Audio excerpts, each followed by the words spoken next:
Hello and welcome to the Women Fantasy Authors YouTube channel. My guest today is Susan Mansbridge. Welcome, Susan. Thank you for having me, Jen. It's nice to be Uh, here. yeah, I'm glad. Just so you know, everybody knows, Susan and I are in the same women's writers group, Women Writing Other Worlds, which is a women's speculative fiction group. And so that's how we met and how I know about her work. And if you're interested in finding about more about us and the authors that are part of our group, I will put the link to the Women Writing Other Worlds in the text box below the recording here. Okay, so now we get to talk about your book.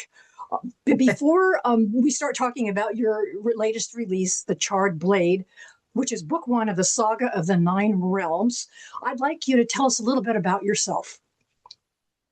Well, I always wanted to be a writer, but because of life and everything else, never really got to do anything seriously with it. And it wasn't until 2017, well, 2016, I suddenly found myself out of work. A long story, but basically I was going for another job, and a couple of weeks before I was supposed to start, they told me they didn't want me anymore. So I was unemployed. Oh, wow. Um, yeah. Uh, so we had enough money in the bank for me to kind of take a month or so off just to kind of figure out what I was doing. And that turned into more than a couple of months. And by Christmas, we looked at the bank account, and despite the fact that I was the main wage earner at that point, the bank account had not moved particularly at all. So then I started thinking, well, if I don't need to go back to work as such, what would I, and obviously being a writer suddenly came into my head. So that's when I started writing in 2017. And I was lucky enough to find a lady who had just self-published her first novel. And so I introduced myself to her, chatted for a bit, and she's basically mentored me ever since. She's been fabulous. Um, Wonderful. yeah, I'm married. I live in Southampton in the UK, south of England, so the warmer weather, if we get any. Uh, and it's very close to the New Forest. So I've got the Oh, city on one side of me. If I need to go in there, I've got New Forest and lots of moors and woods and all sorts out that way. So it's really cool. ah. It sounds like a really wonderful place to live. I knew people would be wondering about your accent, so I wanted you to explain that. And when you could say New Forest, is that a park? Um, Yeah, it was set up by William the Conqueror oh, back okay. in 1000s. Yeah, the it basically was his hunting ground. He had it Okay. designed, and because in those days Winchester, which is not very far away from me, was the capital. London wasn't the capital until a lot later. So yeah, he set that up as his hunting ground. They used to literally come past, almost past my house. Not that it was there at the time, to go in and do their hunting. So there's deer and pigs and goodness Oh, knows what else out there, all roaming okay. free. Well, if I ever make it over there, I'm going to come by and have you give me a tour. Absolutely. You'd be very welcome. Okay, great. Thank you for that. So let's talk about the Charred Blade. We've got three main characters, Finley, Dee, and Killian, and we meet them in their residence, we're told that they were residents of the Landford Home for Foundlings. So Yeah. how did they end up there? There must have been something that made people think they were foundlings and they got put in this. All right, is that considered like an orphanage? So Yes. how does that work? Yeah. Okay. That would be an orphanage. Um, Partly it was set up for them. Mm-hmm. So the premise of it is, and I'm kind of jumping forward to questions a bit, but the premise is that Finn Boulder um, doesn't belong in this world. And so when he came over, um, for reasons we'll get into later, probably, um, that was where he was kind of put, if you like. And that's where Dee and Killian and he became the trio. Right. And, have become, were best friends ever since then. So that's That's where that That's comes from. that's the start. And Susan and I had a little discussion before I hit record about trying to get through this without doing many spoilers. We're going to give you a few tiny ones, but it's kind of important to setting up the storyline. Yeah. So Yeah. so we do find that they are put together for a reason, which of course is the reason for the whole story. Um, Yeah. and they are protecting him from something. Can you give us a little background without totally giving us the whole thing? I don't mind giving too much away because Okay, obviously all this is information comes out in the first few chapters. So right, it's right. not like I'm kind of giving away loads of the book. But yeah, he discovers, but basically he has had something called the interdict put on him, which has wiped his mind of his memories. So he has no memories of before being in the orphanage. These memories are starting to break through. The interdict is failing, and he starts having kind of these odd memories of a voice, a person around, strange symbols, all this kind of thing. Right. And we find out that actually he is the son of a sorcerer and has been brought over to this world for protection. And Dee and Killian were actually assigned to him to To take protect care of him. him. Yeah. So Yeah. that's where things get interesting. And I believe the story starts out with him going to a bridge that's dead into nowhere, Yes. feeling compelled to be there. And so we're starting to see that there's something otherworldly going on as the story starts out. uh, Definitely. throughout oh, and I want to say I love the interplay between your characters because they are friends. Technically they're friends, but Dee and Killian are kind of like an old married couple, but they aren't, right? They are just, and anyway, it's I liked how you developed that relationship with them. I loved writing them as Yeah, they characters, were. especially Killian. I really love Oh, writing him. yeah, that was, yeah, he was great. uh, so there were, oh, they're going on it's a quest, kind of an impossible Yeah. quest. They've been sent on a virtually what appears to be an impossible quest, and you're going through out the story through all these different realms and facing challenges. So what were the inspirations for those realms? How did you develop all the different places where we're taken throughout the story? I started off, I always start off, I have a vision in my head of a picture of where I want to start it. And I usually end up with a picture of how I want to finish it. The middle bit is the messy bit. The Right. bridge actually is a real bridge that is across Oh, the road from me, which was wonderful. the old road into the New Forest that William and his buddies would have galloped across. Um, and where it's been cut off to make way for a train track that runs by it now. That's, so that was the initial thing. And I started thinking, well, maybe the bridge could be a portal to some, another world. And I started thinking, oh, maybe I could have a few different, realms like dwarves and elves and, that kind of thing. Uh, then I started thinking about the bridge. He sees something on the bridge, something Right. dark, a shadowy figure, very tall figure. And I thought, well, what would it be? And trolls and bridges seem to go together quite nicely, don't they? So I started doing a bit of research into trolls, just as just to see what I could figure out. And I went into this huge dive into Norse mythology, which have got Oh, 9 realms instead of 5. So that didn't matter. I didn't mind having a few more. Um, and it seemed to fit into my story so nicely. And I started coming up with all these ideas about how I could fit the Norse mythology, or how I could fit my story rather, into the Norse mythology. I love it. Um, and yeah, and so the whole thing kind of took off. And the ending became even more significant. I won't go into the ending of the whole series, the Right. 4 books in the end there'll be. Um, but it was just wonderful. And even writing the third and fourth books, there were places where I was stuck. I was thinking, I don't know how to get my character out of this, or what I could do here.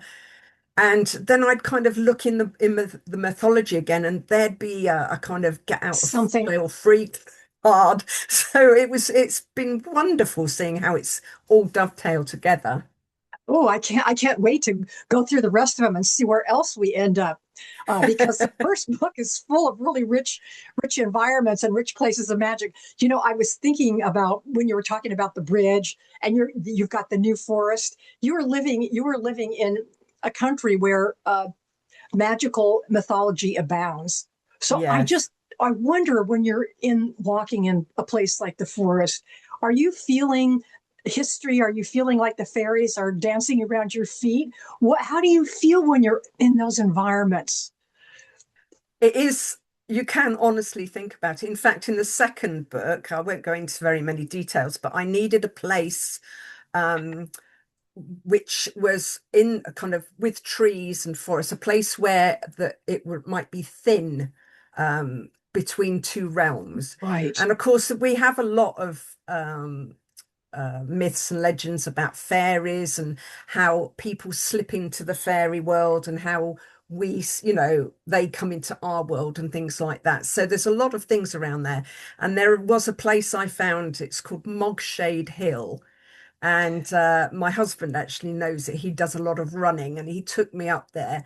And it was just the perfect place for me to have this kind of portal area where they could slip into the what would have been the fairy realm is something a bit different, but yeah, Yeah, I'm jealous that you're over there in that kind of environment. I mean, we of course we have things here too that are mythical, but nothing like the old country. So, my friends used to have some property in Oregon. It was maybe 20 acres. It wasn't a huge property, and nice. we would go down into this woods, and it was undeveloped. It was just wild, and we would literally get lost in 20 acres, and we felt like the fairies were laughing at us, tittering in the forest, because we'd be wandering on, where are we? And it's only 20 acres. So Yeah, it makes you think about how thin the veil might be, and what's out there that we really can't explain or don't know. And that's what we get to yeah, play around with when we're writing fantasy. definitely, It's Which is really, really definitely. fun.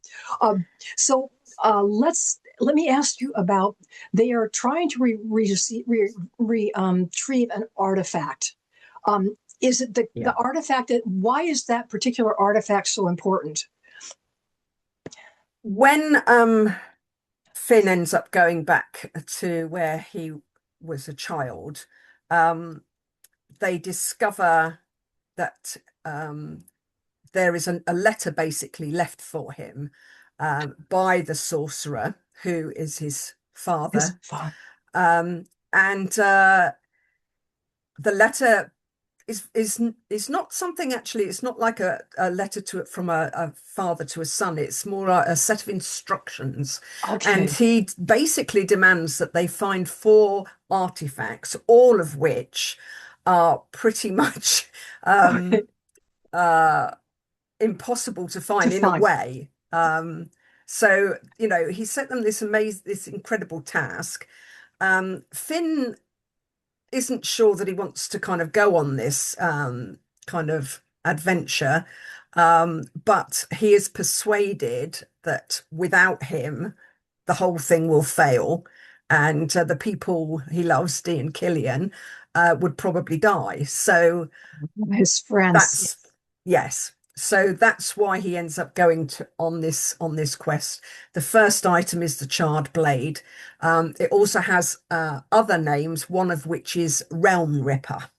Okay. Oh, Uh, so we are headed for some really big drama, right? I Now, hope so. are the so we've got four books, obviously, and is each book named after the artifact? Yes, Do apart you from the mind? last one, but Do yeah, you mind yeah. sharing what they are? The titles? Do you have the titles for the next Um, couple? yeah, the second artifact is called Mimir's Orb. So that is in a place called Jotunheim, which is a land of chaotic magic. Um, it's the ice giants live there. So The charred blade is the fire giants. We go to a completely different place for Mimir's orb. Then the next one is the shaking spear. In Norse mythology, it's called Gungnir, and it was Odin's spear. Okay. Yeah, how do you get hold of Odin's spear? That's very interesting. And Have you written that one yet? Have you yes, written book three? Okay, good. Okay. All right. yes, yeah, I've got it all done, all planned Oh, out how they're good. getting these things. And the last one is water from a well of Erdbrunner, which is where the fates, the crow, the maiden, the mother, and the crone, the three fates. That's where they are, and Wow. the water is part of where they are. So, Wow. Okay. and then I'm after that, they're off to the world of the dead, which is where Garadan is, the sorcerer. wow. I'm really, really excited, more excited than ever be after hearing about where this is going. Now book one is out. Yes. And is book two released yet, or is getting ready? You're getting ready to release book two. Yeah, it's in with my critique group at the moment. So that Okay. will be coming out summer of 2026. Okay, great. All right.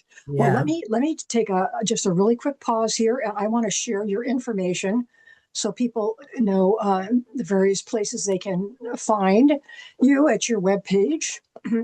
And we've talked about the book series, and you're editing book two, and you've Yeah. got roughs, you've got drafts for both three and four already, or you're still working on that.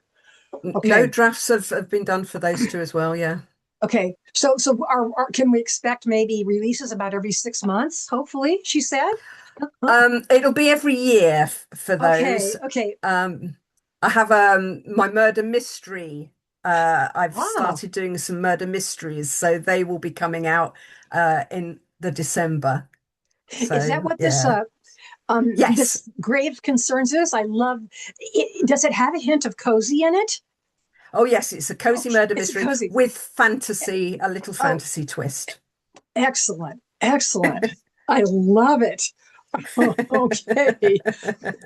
Um, all right, let me, we've got, and just so people know, I will have this information listed at the bottom. So you'll be easy. You can click easily on Susan's webpage and go there and find out more about her and her work.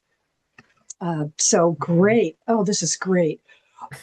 When you were, so you deep dive or did a deep dive into research on Norse mythology, which was Yeah, fairly new to you then at the time. yeah. Okay, and it gave you a lot of resources for your stories.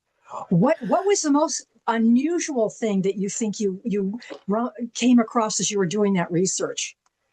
Well, you say there's a lot of resources, but actually, the most No, unusual thing is that isn't. We think we're so familiar with characters like Odin and Thor and right? Loki. We've seen the stories. I mean, Marvel obviously comes to mind. Lord of the Rings was all based on Norse mythology. That's where he got a lot of his ideas from. In fact, Middle Earth is a direct translation of Midgard, which is where we are Yeah, now, Earth, this world. So, and I found so Alf, ALF, is the Norse word for elf. yeah. Gand is the Norse word for magic stick Oh, or magic staff. So so Gandalf Gandalf. means magic stick elf. Yeah. Wow. See, I've never studied it, and but it makes sense that there's a lot of references through it throughout fantasy, the fantasy history of fantasy, Yeah, because it was definitely, so part of the big part of their culture. Wow. definitely. So, um, But there are only two main works, the prose Edda and the poetic Edda. Poetic Edda is like a collection of poems and things. The prose Edda is more of it's more of a treatise written by a guy called Snorri Sturluson. But the rest of the stuff that we have is just literally fragments and it's yeah, guesswork. I mean, for instance, the realm of the light elves, Alfheim, that basically is as much as we know. The light that's it. elves have a realm called Alfheim. There's Uh-huh. one little story that's part of that that I put into book two. But other than that, there's Yeah, nothing. So it's great as a writer because it means I have all this freedom to create what I freedom. want. Yeah, right, right. I love that. So okay, so we've got your fantasy series and your cozy mystery. Um, have you delved into anything else, or are those the two main things for you? No, no, no. Those are the two main things, really. I only started thinking about doing a cozy mystery when I first did NaNoWriMo a few years ago. And I didn't want to kind of do a kind of big fantasy story. And I had been looking at some cozies and I love murder mysteries anyway. That's one of my little pleasures that I enjoy reading. And so I just thought, oh, I'll have a go and see what it comes out like. And Good. again, my characters kind of basically grabbed hold of me and said, "You need to write more." Well, I'm so glad, and I'm amazed what you've accomplished since you just started. So, in 2017. So that's amazing. That's really amazing. Well, we're going to have to close up here in just a minute or Sure. two. So, Susan, is there anything else you'd like to share with us before we say goodbye today? No, just basically, if you want to know more, I do a newsletter Oh, that comes good. out just once a month. So you can sign up for that if you want. You can find that on my website, which is the QR code, but www.susanmansbridge.com. And then, you can find out a lot more about the things I'm doing and some background stuff and sneak peeks and things like that. So Great, great. I'm glad. I'm glad. Well, as you can tell, I really loved The Charred Blade, and I'm very thank excited you. to read the rest of the series, especially now that I've heard the background into what you're going to be building into it. And after seeing the struggles that they went through just to get to the first artifact, I can just imagine what's going to be happening in the next couple of books. So I'm looking forward to that.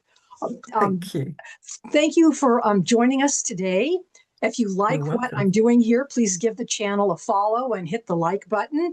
I'll be sure and put Susan's information down below here so you can easily find her on the internet.